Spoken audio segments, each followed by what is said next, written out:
पण मग त्या काळात ना एकतर गणेशचं झालं म्हणजे त्यावेळेस, नंतर लंकेंसोबतही तुम्ही काही वेळा व्यासपीठावर दिसला. तुम्हाला ऑफर नव्हती का?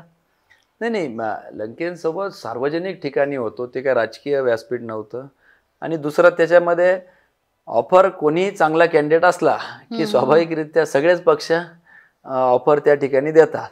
आणि त्याच्यामुळं आपण कधी कधी भारावून जातो की अरे एवढे मोठे नेते आपल्याला फोन करताय, एवढे पक्ष आपल्याला फोन करताय, सर्वे आपल्या बाजूने आहे आणि आपण थांबायचं कशाला. परंतु शॉर्ट साइटेड न राहता दूरदृष्टी जर ठेवली तर निश्चितपणाने सत्तेसाठी असं काही हापापलेलं नाही आहे. एक सत्य आहे, माध्यम आहे की लोकांचं काम करता येतं, याच्याच दृष्टिकोनातून बघण्याचे संस्कार झालेले असल्यामुळं तसं काही विचार आला नाही. पण निश्चितपणाने सगळे खूप मागं लागलेले होते की तुम्ही आमच्याकडे या. आणि वाटतही होतं अधूनमधून विचार यायचा की चुकतं तर नाही आपला निर्णय.